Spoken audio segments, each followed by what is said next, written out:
I grew up watching the original live-action Transformers movie timeline, and it was actually what introduced me to the brand of Transformers in general. I know that the way Michael Bay did things in his universe of Transformers is not really that similar to the classic 80s cartoon, which I've also very much enjoyed since watching those movies.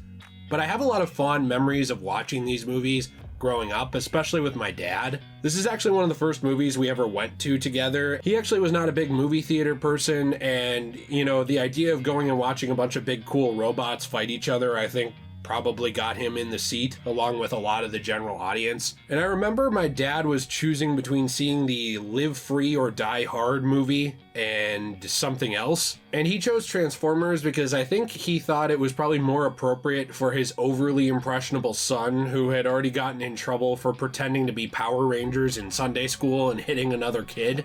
It was a different time, and I guess I was a bit of a special case and still am. Now, Jill and I want to review a lot of these movies together. I'm not sure if she will be in all of them, but we at least wanted to do the new movie timeline together, starting with Bumblebee. Yay! It's worth mentioning the original 3 movies composed a sort of loose trilogy. Then there was a 4th and a 5th movie that varied in quality. But at the end of the day, people mainly saw these movies probably to see robots punch each other and big explosions along with hot girls bending over cars on screen. It's not exactly super deep when it comes to the original films, but I have fond memories of the movies because they were something that my dad and I really enjoyed together.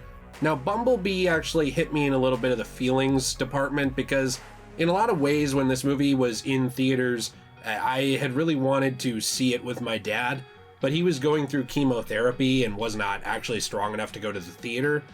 By the time it actually released for home video, even on demand and digital, which took longer back then, even a few years ago, he had already passed from cancer, so he never got to see this movie. Even though I have a lot of feelings on this movie, that's something I always think of when I watch it. I do want to preface the review with that because even though this does not affect the quality of the movie, it's a movie that made me cry a few times actually because of the subject matter and things that the character deals with along with that baggage I have. There's not really a lot more I can say in my little obligatory intro, other than I do plan to review Rise of the Beasts at some point here, and also the original movie timeline. We'll see if Jill wants to do it, because this franchise matters a lot to me, and we'll see how it, works with both of our schedules, but I'm glad that you can talk about this movie with me. I really, really loved this movie. It was really nice, and I absolutely loved the design of Bumblebee in it. I really, really enjoyed how they kind of changed him from the G1 aspect, but they also made him still very classic looking, if that makes sense, but he's also new and more Bumblebee-like. Yeah, he's very much a mixture of the Bayformers timeline, which is what a lot of people call the Michael Bay live-action universe, because it's very different. Characters like Megatron look almost nothing like they did in the original, G1. Bumblebee was very different, but they combined his G1 with the Bayformers to kind of make them both look combined. It's hard to describe, but then Optimus, you were going to talk about, he looks like he's just ripped out of the cartoon. Yeah, and I actually really like that. I like the slight changes that they did to Bumblebee, but I'm really happy that they kept Optimus the same. I really wanted him to just look like how he did in the cartoon, because that's my favorite design for him. Yeah, you have a lot of varying opinions on the original Bayformers designs for him. You're not as big of a fan of those as I am or as you are of this. I really like the more simple looks that they've started to do in this new version of the franchise. And I think that it makes the fight scenes a lot more cohesive. Even the vehicle forms of the characters look really good and believable in my opinion. Optimus near the end is in his classic semi-truck form, and Bumblebee turns into a Camaro. A Camaro. He starts as a bug. I'm not very good with car names, I gotta be honest with you guys. But I think that looks really, really cool, and I like that the cars actually looked like actual cars, obviously, but when they were transforming into them, I didn't feel like the CGI looked super unbelievable. I actually thought that Bumblebee and then the new movie after this, Rise of the Beasts, really had amazing CGI. They really put a lot of budget into that, in my opinion. I think it was some of the best I've seen in a long time. They've actually gotten a lot better with that too, because the CGI, I think, in all the films is impressive. I'm sure it's dated now, going back to the 2007 film. At the time, it was mind-blowing as a kid. But watching this movie, I am shocked with how little money they actually put into Bumblebee and Rise of the Beasts compared to how good the CGI looks. And then you look at the amount of money they put into something like The Flash and just the difficulties with the CGI. Yeah. And you can tell that they were really, like, they have gotten good at working with these kinds of robot CGI type things. I think it's a lot different than trying to do CGI with human beings. I think it's really incredible. And I really, really liked the way Cybertron looked in the beginning of this movie. You only see it very briefly, but I think it's really amazing. It looks so cool. It looks like how I would imagine a real-life Cybertron would look. And I'm really hopeful and excited to hopefully see it again at some point in this franchise. So it's weird. So we are going to get Transformers 1, is what they are calling it. Confusing name. But it's going to be a animated movie going back to theaters. I'm not sure how CGI or how animated it will be.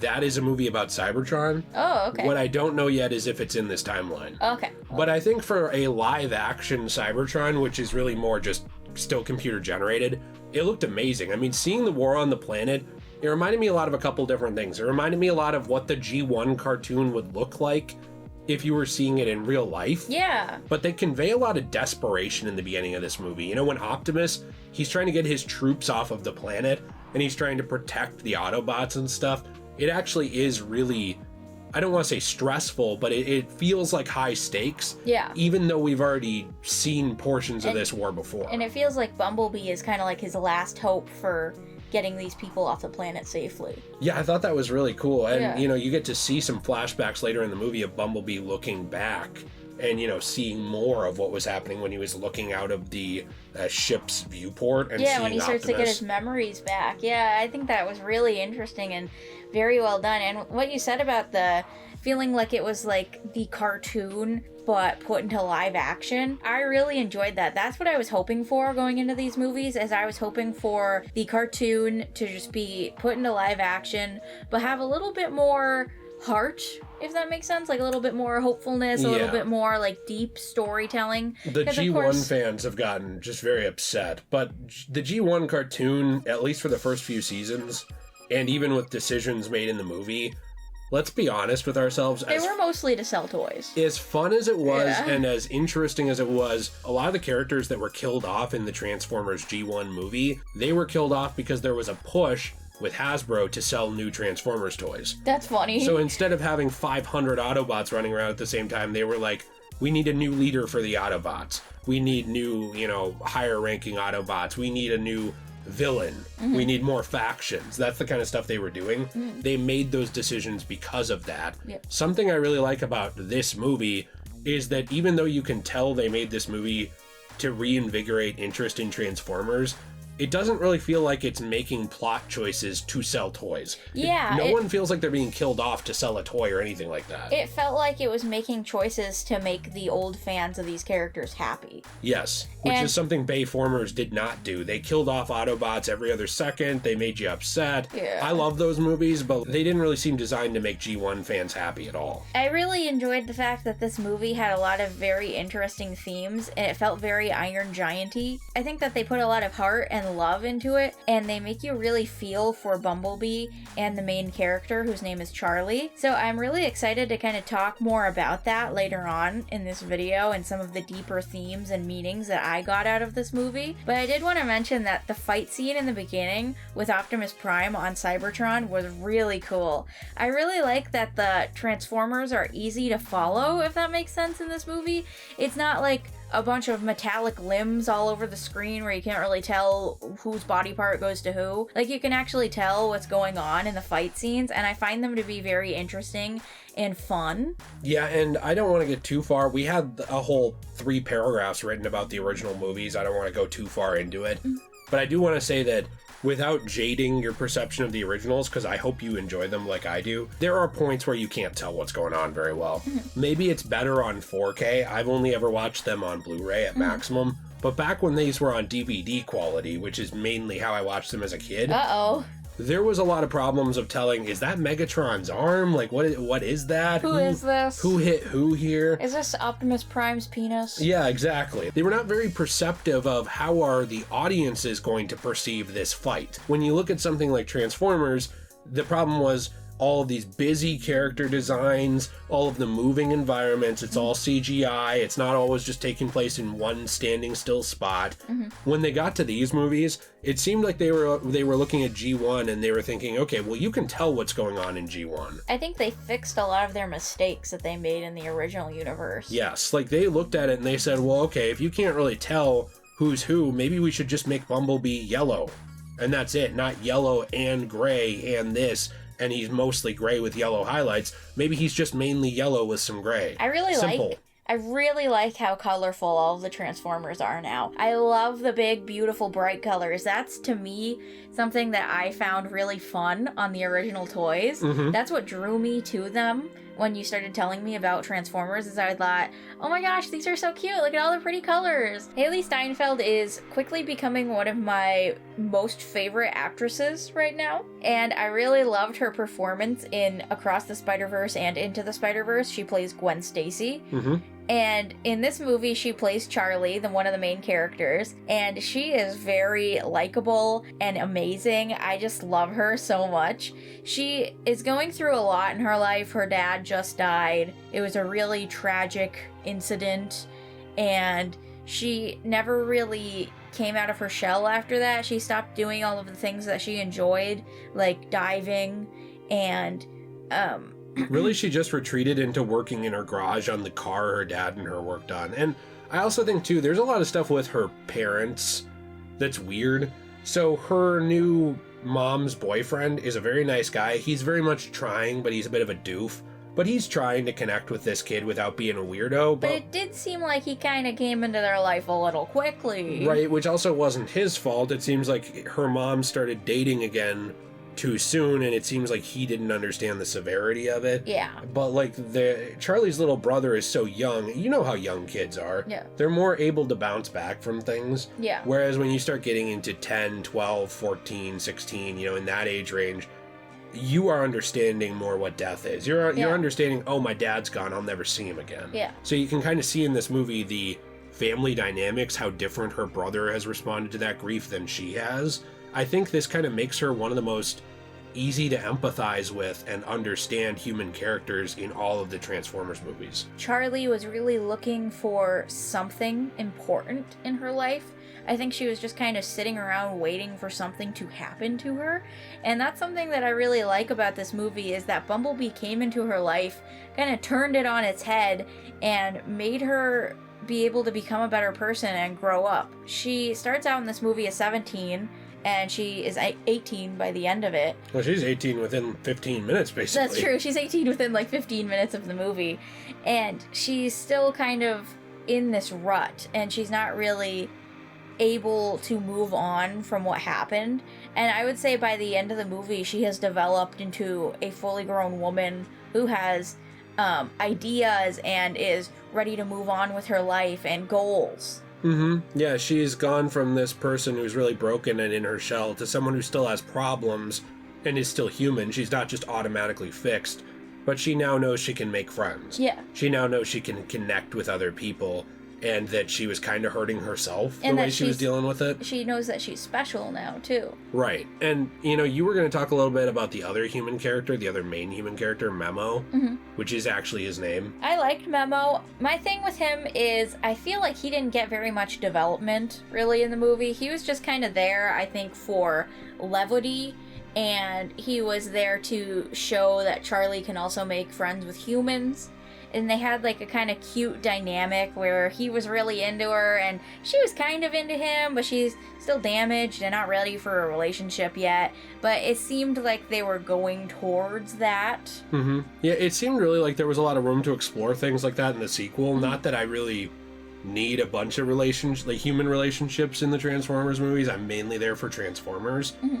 But I do think the human subplots do ground the movies, and I think they add to it because you can't have these movies on Earth without them. So it's something where I was surprised that it doesn't affect the quality of this film, but I guess spoiler alert for Rise of the Beasts, only in character inclusions, these human characters don't show up in the next movie.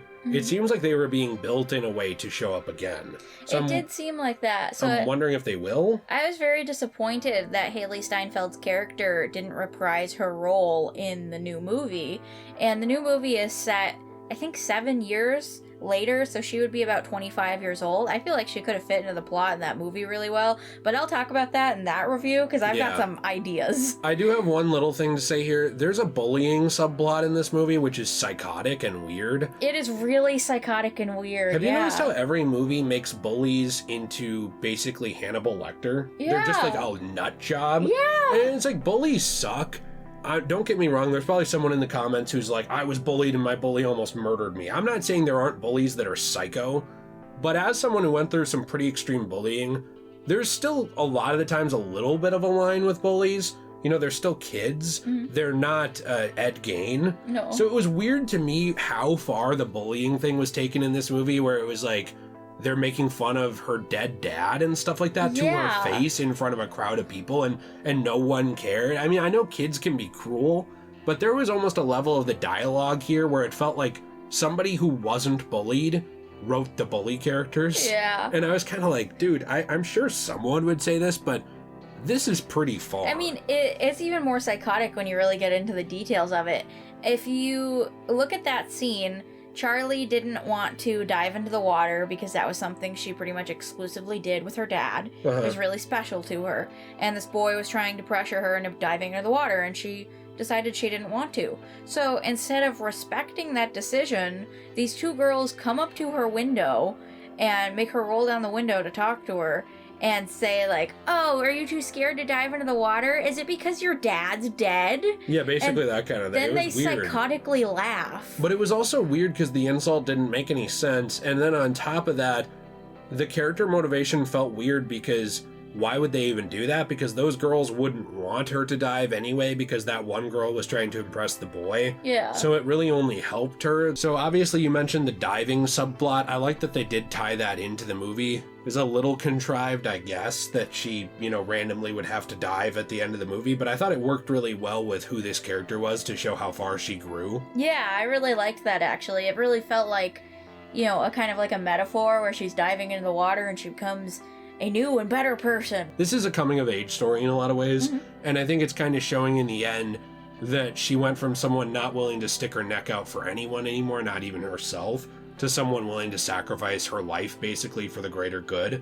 Not and just for her friend. Yeah, not just what she did at the tower, but what she did to dive to save Bumblebee. Yeah. So I thought that was done really well. One thing I liked about this movie overall is that it had a lot of heart and comedy to it that didn't detract from the story. So one of my favorite scenes in the movie is actually when Bumblebee goes into Charlie's house to try and find her and see what's going on there and what the house is like, but he ends up accidentally breaking everything. It sounds like it wouldn't be that funny, but there's a lot of character and heart to him and how he reacts to things too. At one point he almost sits on her dog, and then he does this weird fidgeting like, oops, sorry, without saying anything, even though no one's around because he's embarrassed. And it kind of reminds me of how human the Transformers are, which is a big theme, I think, with Transformers, and it's always been one, is that, the Autobots and the humans are not that different. Their bodies are different, but they still have souls, and they're very much emotions. Yeah. I always liked that about Transformers. I thought they captured that very well in this movie. It's actually very impressive to me, too, that they found a way to convey so much emotion from these massive robots that are pretty much 3D models in real-world shots, and they can make them convincing characters just with movements. I thought that kind of thing was done really well in this movie. I wanted to mention that one of my biggest problems with this movie is that the Decepticon villains were basically just nameless enemies. They technically have names, they're Dropkick and Shatter, but these villains aren't really villains that actually matter too much to the overall narrative. I am a little bit disappointed that they chose to go with Decepticons, but they didn't go with Decepticons that we knew of, like Soundwave or Megatron or anyone like that. And I think the reason for that is because they wanted to just kill off the Decepticons at the very end of the movie. But to me, it kind of just felt like that they didn't really matter other than furthering Bumblebee's story. They didn't really feel extremely threatening to me, other than the fact that they were very scary. Right, I mean, they are Decepticons, but these villains are very much just evil villains who are evil. Yeah, just because they're evil. Really all it is. It's an interesting subplot, too, where they're kind of working with the government. But then they throw that out, which is also very stupid. Mm-hmm. They could have won if they had kept the U.S. government on their side, because the U.S. government would have just helped them kill Bumblebee. I like how you say John Cena instead of his character name. I'm going to be honest, I don't remember his character name. Didn't really matter. He was just generic military dude. Yeah, he was just generic military dude. I do think that's one of the other problems in this movie. John Cena has really grown as an actor, but in this movie, his acting was just a little bit flat, and he didn't have a whole lot of depth to his character. I don't think they gave him much to work with, in his defense. I think that when it came down to it, they told him, play generic military guy. That's We true. saw you in the Marine. Now do it again. Since then, if you actually see a lot of things he said, he loves acting. Yeah, He and I seems think very he's actually a passionate. really good actor now, too. I mean, he was great with Peacemaker. That didn't make this movie bad, by any means. He's not really a major enough character to make it, drag down the movie or add to it. It's just something I thought was interesting. Something I did like, though, is at first he was very much so against the Transformers. Like, he hated Bumblebee because he blamed Bumblebee for the death of some of his crew and his friends. And then towards the end, he realized, oh, it was the Decepticons who were doing all of this the whole time, and Bumblebee was trying to help me. And he helps Bumblebee and is nice to him. And I really like that development. I thought that was really sweet. I actually wouldn't mind if we see him show up again. Mm-hmm. There is a very big opening to include certain military people and organizations in future Transformers movies. And it would be awesome to see if Charlie maybe joined that organization. It would be awesome to see, maybe Charlie come back as a human. It would be awesome to see John Cena's character, Marine. And it would be probably really cool even to see Simmons come back from the original films. Jill doesn't know who that is. I don't know that. Very is it fun Gene character. Simmons, the singer? No, not that one. Okay. Shorter tongue. But it would be really cool to see characters like that come back, even though this is a new continuity, because you can have shared characters. I mean, Bumblebee and Optimus are here. There's no reason there can't be a human that exists in this timeline who existed in another one. So there's a lot of really cool options to go forward with human characters and the Transformers. One other thing that I wanted to mention that I think really added a lot of personality to Bumblebee is they did this sort of homage to the original movies where he really only spoke through his radio. And in the beginning of this movie, he gets his voice box ripped out. So when Charlie fixes his radio and shows him how to use it, he starts using that to communicate with her. And he gets really good at it and starts being able to communicate in full sentences. And I find that to be so fun and full of personality. I really enjoyed that aspect of his character. I think at first, Charlie's family was pretty unlikable. And then towards the end of the movie, they end up helping her. And in my opinion, end up being pretty likable. And I really enjoyed that, going from this family who's a little bit neglectful of their daughter because they don't really understand what she's going through, to trying really hard to understand and help her even if what she's doing is kind of crazy. I also wanted to mention real quick, Charlie has a little brother named Otis. I'm really happy they left him at home. We don't have to have the Scrappy-Doo in the movie. Yeah, that character was interesting. I don't blame the child actor. Nothing wrong with him. I'm very forgiving of child actors. No, there's nothing wrong with child actors. I think the problem is how they write them sometimes. Yeah, they write them like the kid is stupid. Or and annoying. Basically, like, Yeah. you're just here to be obnoxious. Yeah. And I've always found that stupid. Yeah. When it comes down to it, I think for this movie, we're kind of outroing here. I love this film. I think it's the best written Transformers film out of all the live actions. So I don't know what you think, Jill. I mean, I guess you've only seen 2 of the movies, so this is not to compare it with Rise of the Beasts. I love the new universe so far. I think it's fantastic. It's some of the best non-super thinky movies I've seen. Does that make sense? Like, where they're not like extremely deep movies. They're mostly robots fighting each other, but they have so much heart and fun that they really feel like a soulful kids movie to me, and I think that's one of the things that I really love about them. Yeah, so this new timeline to me feels like it works for everybody. It feels like it works for G1 fans who are maybe in their 50s. It feels like it works for their kids or their grandkids. It feels like it works for, you know, teenagers who want to go watch robots fight, but they want to see Haley Steinfeld, you know, things like that. These kinds of movies, I think, work very well for everyone. I always say that when you make something for everyone, you often run the risk of making it for no one. Yes. You know, you often run the risk of making something so shallow and stupid that it doesn't appeal to anyone because everyone just thinks this is trash. But I think they really avoided that in this movie and in the new movie, and I'm really excited to talk about that with you because we're going to do a review on that pretty soon. Yes, we are. And I think in kind of a closing with that statement too, I think that they found a way to connect the human elements with everyone. You know, a story about someone who needs a friend, a story about people fighting a war and not knowing what to do. There's a lot of very base human elements that I think connect with everyone in this movie.